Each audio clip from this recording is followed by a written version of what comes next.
Hello everyone, my name is Baron and I am the Book Baron.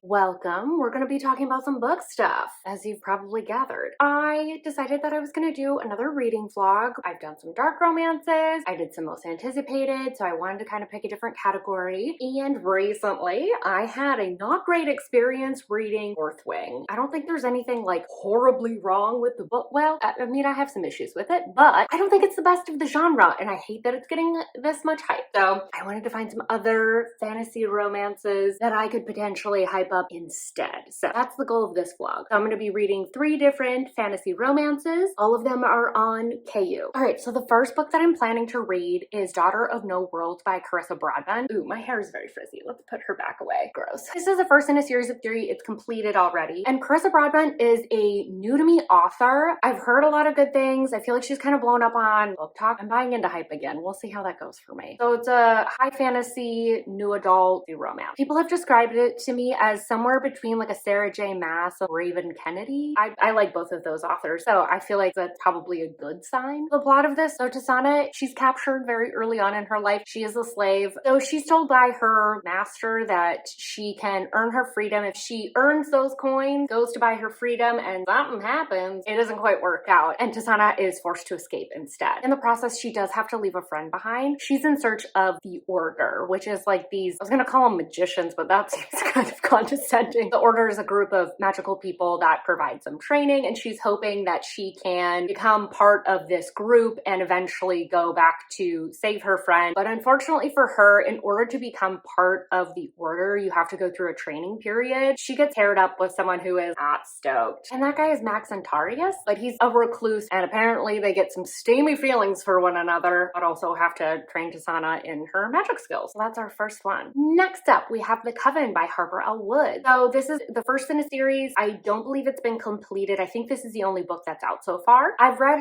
Harper L. Wood's before. I read What Lies Beyond the Veil. I didn't finish that series. My only experience is like that specific book. Honestly, I picked this one out because like I was familiar with the author, so I was like, well, I know that I like their writing. And there's teal and red on the cover, and I love those 2 colors together. So it's not great reasoning, but it's true. This is a fantasy that ends up leaning a little bit more paranormal. There's like witches involved. We've got Willow. She has been raised by her father to get revenge on the Coven. The Coven is responsible for taking, it sounds like her aunt, the description's kind of confusing to be honest, but is responsible for taking her aunt, and she's trying to prevent that same situation from happening to her brother. So in order to kind of carry out her plans, she needs to go to Crystal Hollow and the university there. And that's like it's like a magical university where magic can be performed out of the prying eyes of humans. You know how it goes in these magical books. Part of the appeal too is that the Coven, for the first time in 50 years, is going to be taking 13 students. The only problem is she's got a couple things in her way. Headmaster sounds like he's a bit of a butt munch, and he is kind of on her case for whatever reason. And then there's also a lot of secrets with this school, so that'll be interesting to unravel. Apparently there's a bloody massacre that forced it to shut down earlier. Let the secrets unravel. So that'll be my second book. My last book, Feral Sins by Suzanne Wright. This is the first in a series of 8 books. It's quite long, but it's actually available via audio as well on KU. But I wanted something that was older, maybe give some Twilight vibes, hopefully without some of the problematic elements. That would be ideal. As I said, it's sort of like paranormal. It's got like a fated mates element and an alpha hero. So Taryn is a talented healer and a bit of a late bloomer in her pack. She kind of finds herself in the orbit of the alpha named Trey. So he is pretty well known for being a little bit unpredictable and pretty dangerous. He actually defeated his father at the age of 14 for control of the pack. So from a pretty young age, he's been displaying some interesting behavior. So these 2 end up needing to make an alliance. For Trey, it gets him some political ties, and because he has not the greatest reputation, it gets him some alliances that he desperately needs. For Taryn, she's able to escape an arranged mating marriage situation that she doesn't want to be a part of. But unfortunately, as many things do, fake things become real things. They can't deny their inner wolf. So those are the 3 books that I'm planning to read. I just looked at my face face. I'm realizing I'm getting progressively sweatier during this video. That's hot. I'm just going to jump into the vlog footage. All right, see you in a bit. I'm back with a little bit of an update. So I'm 50% into Daughter of No Worlds, or Daughter of No World. I never know if there's an S on things. Hold please. Daughter of No Worlds. Okay, there is an S. So I'm 50% in and I'm having a great time. I'm really enjoying this book. So the blurb portion that I gave to you in the beginning takes not very much time to get through. It's like paced well, but it moves quickly. So we're already into like the student teacher situation. So I wasn't getting bored because I was like, okay, I'm like waiting for the next plot point to jump. We're moving fast. We're getting set up. We're getting an understanding of who our character is and really what her plan is and how she's going to use the order to her advantage in order to get the things that she needs for her people. The other thing that I like, Tasana's not immediately like, oh my God, he's so hot, but I have to like put it aside because we're enemies, or like blipping out because she's like, ooh, Hattie McHatterson, I have no thoughts now. Because I feel like lately I've been getting a lot of that, especially in fantasy romances, as a way to like shortcut relationship development and explain their attraction. We're not having that, and I love it. Yes, there is initial attraction. Both Tasana and Max are attractive people and are attracted to one another, but that's not the primary focus. The focus is on this relationship, how they're building it, the fact that he's built a sense of home for her, and he has a lot of respect for her intellect and her abilities, and he wants to push her, and there is a clear friendship and clear chemistry here, aside from like sexy feelings. The pacing of the world building is spectacular. We're learning things along with Tasana. We're not getting terribly many info dumps, other than there are a couple times where you're getting a lot of information, but it's really made to feel like more of a story and more of a dialogue, so it doesn't feel like and then. So I like how that's being done. The other thing, there haven't been a ton of deaths on page, but you can feel that this world is very brutal. Everyone is out for themselves. Everyone has multiple motives, and a lot of them you can't tell what they are. Sana does the thing that I love where she's paying attention to all these little details. She's trying to get in the heads of the people around her so she can figure out how to use them to her advantage, which I always find really fascinating, especially in a world like this where you have so many like trying to exploit one another or representing them in a very false way. I'm really excited to learn more because to the point that I'm at now, I'm about 50% in, if I didn't say that already. We are just finding out whether or not she can kind of move on in her training. So I'm like really excited to see where it goes from here, because I feel like we're getting a lot of like additional setup for like what the rest of the book is going to look like. I also am really loving just Tasana in general. She's very tough, but she is like, I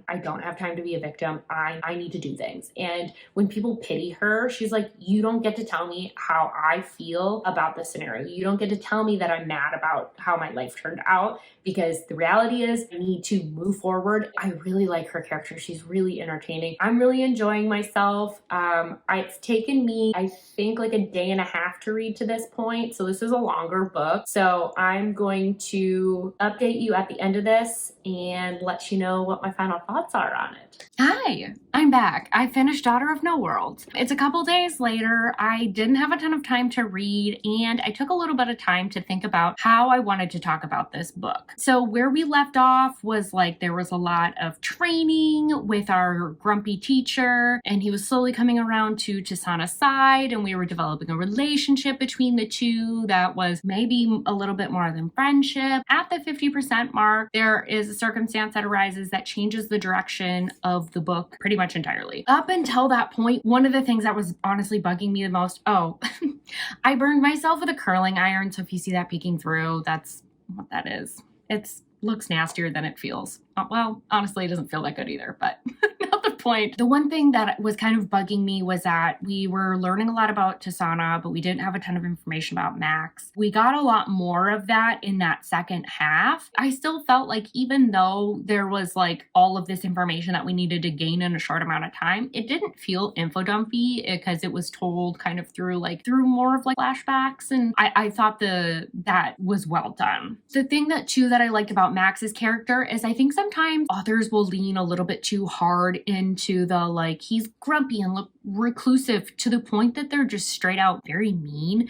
And I didn't feel like Max really like got there. Yes, he's grumpy and reclusive, but he was never like nasty. So I really liked that about his character. For Tatana's part, she did come across a little bit more naive towards the beginning of the book. She had these like grand ideas about what she was going to be able to do and accomplish, and she really wasn't going to have to do anything to earn it. But I think she very quickly learns and adapts because she's used to operating in an environment where people are duplicitous and have hidden motives and that sort of a thing. And she's good about being able to read people because she literally had to do that to survive. So those were all the things that I really liked about it. Now we're going to get into some stuff that I didn't like as much. I just felt like there was sort of a lack of, I want to say nuance, or there was like a lack of depth in general. And I felt like that kind of came out in two ways. One, with the characters, I felt like they were interesting, yes, had some like bits to them, but they really were, they were kind of an archetype. So Tatana is the, fierce warrior, always pushing herself, always striving for more, always doing the correct thing, willing to sacrifice herself in order to get what she wants. But I just didn't really feel like we had anything else to her. And a similar thing with Max, right? He's this grumpy, damaged guy, but I just felt like I was lacking a little bit of like, yes, these are the circumstances that they're operating in, and these are the things that shaped them, but also like people aren't one thing. Like people have more layers to them. And so when their relationship started building, I just felt like I was missing a little bit because I still felt like there wasn't this depth to the characters and to the relationships. And so yes, like when they got together, you're like, oh, nice. But it wasn't like that really deep satisfaction of like, oh, finally, I've been waiting for this. It was just like, oh, okay, cool. Moving on. Hi, editing me. So I realized what I was trying to say was that there was a lack of sexual tension. I'm doing a horrible job of articulating it right here, but that's what I'm trying to explain, is that there was a lack of sexual tension. There was a lack of buildup. I'm all for a slow burn. I needed some more lead up. I needed those like almost moments to make me go, oh, just get together already, so that I could appreciate when they did get together. There was like little touches here and there, but there just wasn't enough lead up. That's all I was trying to explain. I figured it out while I was working out, and I feel like a genius. So, okay, back to me in the past doing my thing. And then I think with the plot, I felt kind of similar as well. It felt like the things that she was going after, like, yes, they didn't come. I don't want to say that they didn't come easily. She did have to like work for them, and things didn't go exactly as planned. But it just lacked this like certain sense of satisfaction because it was like, oh, and now we did that thing. Check. And move on. I know it's a series, so I know that there's more to come, but the things that I was hoping to get out of it, I guess I got out of it in that book, like the action that I wanted to see taken. I'm not invested enough in the politics of this world that I necessarily want to continue on. The other thing too, and which I respect to this author, she didn't utilize a cliffhanger or a very big cliffhanger. I really do appreciate that. On the other side of the coin, I just don't know that the actual story is strong enough for me to want to continue. If I was to continue on, it'd be more of like a book that I would turn to as like a comfort read. So like I kind of have an idea of like what to expect with it in a certain regard, but it's not pulling at deep emotion where I can kind of like sit back and just enjoy the ride. Hopefully that makes sense to you. I think if you've read other KU fantasy books, I think this is definitely one of the better written ones and the better structured ones. There have been some that are very popular that are not good. This is a good one. I just wanted a little bit more from it. And, maybe that comes in those next books. Who knows? So where I'm landing on this, I think I'm going to give it a 3.5 out of 5 stars. I'm happy with it. So I'm going to continue on now to The Coven, and I will see you in a second. Hi, I'm Beth. I'm about 50% into The Coven by Harper L. Woods. I'll just be honest, I'm not having a good time. I'll just kind of go over what I'm not liking first, and then I'll give you some things that I am liking. The main thing that I'm really not liking right now is the characters. The heroine,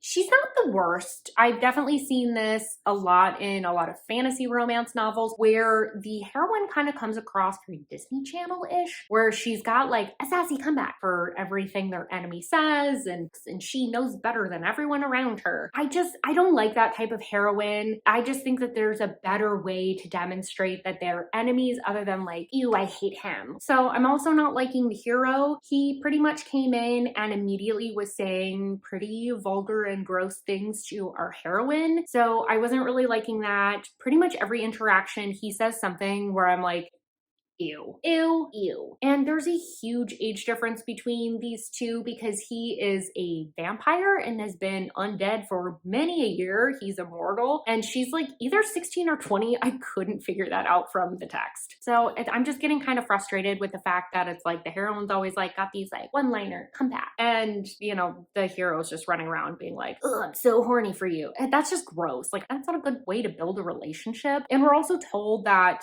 the vampire, they call it something different in this book. The energy is the same. He's like incapable of feelings. So there's really nothing else to base this off of because the only feelings he can feel are like lust and desire. Again, I don't find that compelling in a romance. Like, sure, go off, be horny for one another, but like, let's base the relationship on something else besides that. That should be a byproduct of other things that they like about each other, other qualities they admire in one another. I know that this type of relationship building is really popular right now, and a lot of people really like it, but it is so not for me. The other thing, I'm finding the plot of this just a touch confusing when they were doing the setup. So the whole thing is like Willow needs to get revenge for her father, and she's kind of been like planning for this for years, but the way that the plan ends up starting to become executed, I'm not clear on how it could have happened other than these sort of like random circumstances that arose that put it in motion. What is working for me is the magic system. I really find it fascinating. It's all based on the natural powers in our everyday world. So we have like natural like plant energies. Like for example, Willow, a lot of her powers are based around nature.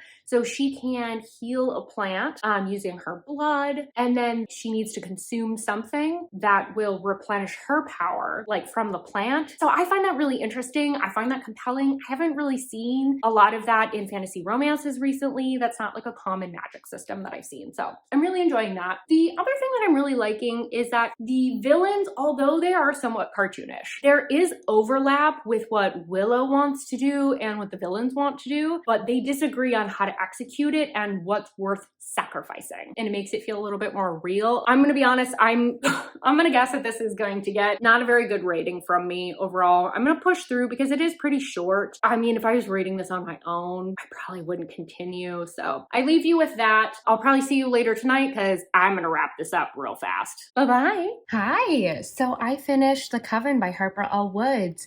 So I didn't get a chance to update you last night because I was like very tired and I was like, I just need to go to bed. I will say that the book did really improve, but I think the plot issues really just kind of showed through. There was just a little bit too much going on towards the end, and it just felt like, hi Kevin. That's my cat Kevin. He's very handsome. I just felt like the plot kind of all got shoved into the last like 15% of the book. It also just felt a little bit confused because we were kind of going from like A to B to Z to E. There was things that kind of got dropped for a really long time and then randomly picked back up towards the end. And so the plot was just feeling a little bit all over the place and a little messy. Oh my god, that's so cute. Willow's character did feel a lot better, and she felt more like her strength was coming from an actual internal place the farther we got into the book, which was great. But I still didn't really care all that much about her because we had spent so much time with her kind of being a little too flat and being pretty immature. I felt disconnected from her. The relationship with the professor, the headmaster,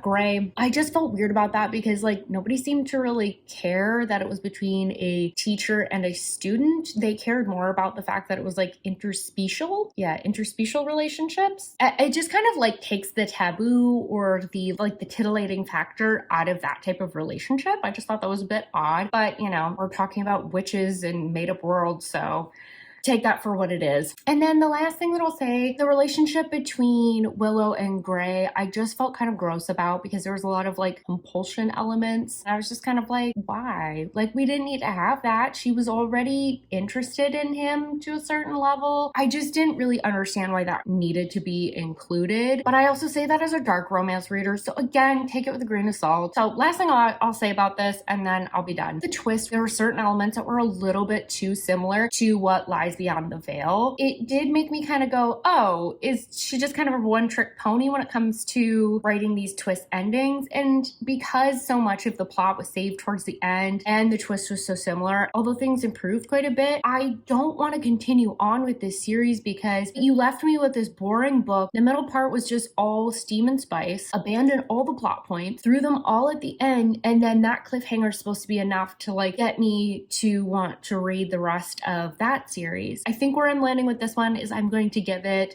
3 stars. If I was just rating the first half of this book, it would be 2 stars. I'm going to continue on to Feral Sins by Suzanne Wright, and I will update you when I am at the 50% mark. All right, see you in a bit. Hi, I'm back. I'm 50% into Feral Sins by Suzanne Wright, and it's a couple days later. So the thing that I really liked about this book initially starting out was that we really started off with a bang. When I was like talking through the blurb at the beginning of the video, a lot of those elements are introduced very quickly, and we kind of start off with the plot like right away from the beginning. Things are set up as we get into the plot itself. It really provided a very quick layout of the world and an understanding of how things operate in relationship to humans and other packs and what's hierarchy and all of that. So I really did like how quickly it was moving. Only thing that I'm really like not liking right now is you can tell that this is an older book. So in one of my previous vlogs, I mentioned this. Sometimes you can feel that something is from like the early 2010s. Like the girl is so unique and unlike any other girl and all the fake girls hate her and she's so casually beautiful and gorgeous. But she doesn't know how beautiful she is. That kind of character is very popular. In Bully, it was a little bit easier to overlook because it didn't come up terribly often. Every once in a while, something would kind of pop in and you're like, oh, that's right. I forgot about this. It is popping up a little bit more consistently with this book, which kind of just makes me go, oh, so I'm having more of like an up, down, up, down, up, down kind of experience with this book. Generally like the plot. I generally think the characters are pretty solid. I'm liking the fake mates, fake dating situation that's going on, but I just kind of get smacked over the head with like girl hate. Like straight up at one point, the main character is like, she's so fake, she probably has Made in China stamped on her. And I'm like, I don't have time for people that have attitudes like that. But she's kind of cool more generally. Like she is a sassy heroine. And initially before she ends up going over to Trey's pack when they start the fake mates situation, she's sassy in a very fun way. It's kind of like offhanded. She's just exasperated. And she's not like a one-liner type of gal. She's constantly kind of quick-witted, coming up with something to say. So it's not like I thought this one line would stop my enemies and then it doesn't. And she's just like taken aback and doesn't know what to do. She's constantly just kind of like, oh my God, I just don't have time for this. And she fully admits that she's immature. She fully admits that she's kind of bitchy. And I think too, where this differs from The Coven, not only was she doing one-liners and being like, wow, really told him, but there's also like a reasoning behind it, right? Like she needs to establish herself as an alpha female. So why she's engaging in this behavior and why she's talking like that makes more sense. Hopefully that makes sense because like honestly, after reading The Coven, I was like, do I just have like a ton of internalized misogyny and it's coming out and I don't like sassy heroines? And I'm here to tell you maybe, but also it's character consistency that's most important for me. Like the character has to be consistent within themselves and also has to be consistent within the narrative with the circumstances and who they are. So I think that that's why the sassy heroine in these circumstances is working better for me. I will say too that the hero, he comes in strong with some vulgar stuff. Again, it is set up a little bit better where it makes a little bit more sense because we're dealing with wolves, this innate desire to mate and mark their mates. So it's at least explained it where I'm not just like, this dude is just 10 levels of disgusting. And ooh, one other thing on the writing that kind of threw me off initially, but I actually actually got used to it. This is in third person, or basically head hopping within a chapter. So we'll pop into our main gal's head, and then like a couple paragraphs later, we'll pop into Trey's head. So that did take a little while to get used to, because typically romances, unless they're historical, are written in first person. When I first started reading this book, I was just like, what is happening? How did we get in Trey's head? When did that happen? The very last thing that I'll say, the main character is very proud of her like Hyundai Tucson, and I don't ever remember that car being like a hot car. It's not like a Jeep or a Mini Cooper. Like, right, it's not like a distinct car that you like your identity is built off of. I'm like, did someone pay Suzanne Wright to include these brands? It's really weird. I thought that was kind of goofy. But so right now, kind of to wrap things up here, this is kind of a roller coaster of a book. I say overall I'm enjoying myself, but the parts that I'm really not liking, I'm like, oh wow, with the just kind of the girl hate and the I'm different than everyone else kind of energies. But I'm gonna finish the rest of this book and I'll get back to you with my final thoughts on this book and then just kind of wrap things up. So see you in a bit. Hello. I apologize if you can hear traffic outside. It's really hot today and I just cannot bring myself to close the windows. I apologize if you can hear stuff in the background. After the 50% mark, I feel like this book really didn't know what it was doing. I can't tell if it was just too long or the author was trying to do just like wasn't effective, because it really got meandering. A lot of the main plot points got wrapped up in the 50% mark, and then I was just kind of like, this is getting repetitive. It was her and Trey clam jamming. Karen swears in these weirdly long, bizarre names where she's just like cursing in this very long string. Normally, I'm all for swearing. I cuss like a sailor. So for me to be like, what is going on here? You know, it's a lot. There's also just a lot of repetition in the dynamics within the pack. There's one female that she is constantly verbally battling it out with that doesn't like her because she wants Trey. The grandmother she battles it out with because the grandma thinks she's a hussy. There's a couple of guys that are in the pack that don't like her because of her family. So there was just a lot where I was kind of like, okay, we've done this. And then Trey would be like, I need to bang you immediately. Blech. And you know, you're just kind of like, okay, but like what else are we doing here? Why do we stop this book? Yeah, the relationship progresses, but I don't think it needed that many pages, and that could have been happening really alongside the other plot points. And then there was one plot point, I mean, it's the main plot, just totally abandoned for a good chunk of the book, to the point that when it got brought back up at the 75-80% mark, I was like, oh yeah, that didn't get resolved. I forgot that. And so then that kind of takes the tension out of it, I feel like. Just felt like another thing that I was like, oh crap, we gotta go do that. And then Taryn's personality really started to kind of grate on me. I know I said I was really enjoying her sassiness. She does have a lot of little funny things that she says to the grandma about her being so old that she's dead, and you know, just kind of like goofy stuff like that. But it's this really stubborn attitude where it was like, I have to do these things, I'm strong, over and over and over again. I was just kind of feeling a little exhausted by the constant kind of like battling it out between Trey and Taryn. I'm like, can we just like start working as a unit a little bit more? I know you're both alphas, but like you're mates, so like let's work on this. When the book ended, I was like, oh thank God. I'm glad that that's done. It just felt like it dragged out. Ultimately, I think I'm going to give this a 3-star rating. All right. Now to wrap things up, what are my final thoughts? One, Carissa Broadbent did a really great job with her world. I think that she's a really talented writer. I think that she's just not the writer for me, and that's fine. I'm very leery of reading Harper Woods again, which sucks because I did want to continue on with What Lies Beyond the Veil, and now I'm not even sure I want to do that. In fact, I actually think I'm going to drop that rating to a 2-star for The Coven. After reading Feral Sins, I was like, oh no, this is a 3-star. Like Coven, I was actively like, I'm not having a good time when I was reading this. Feral Sins, I was just kind of like, I had no connection to it. I just kind of felt neutral, especially after the 50% mark. What we've learned, really picky with fantasy romance, and I think I'm gonna go on a little bit of a pause with fantasy romance for a little bit. And I think too, because I'm now primarily a romance reader, I just want a lot more romance out of my fantasy novels. I think it's really tricky for me to find an author that has the right balance for me of fantasy and romance. Carissa Broadbent, I think, is very heavy into the fantasy element. The other other two were a lot more into the romance, but they were written in ways that were generic. In fact, I saw a TikTok that actually I think it was a reel. So look at me being old. And if I can find it, I'm gonna link it. It made me think of The Coven so much. It made me realize truly how generic the plot of The Coven is, and really honestly made me respect Carissa Broadbent's like talent a lot more, even though she wasn't the right author for me. So those are my final thoughts. Thank you so much for being here. I really appreciate you watching all the way to the end. Please give this video a like if you liked it. Subscribe if you want more content from me. Let me know if there's any fantasy romance novel that you think I might really like. I know I said I would go on a ban, but you know what? I trust you all. I think you would steer me in the correct direction because you have in the past. So thank you so much for being here, and I hope to see you in my next video. Bye.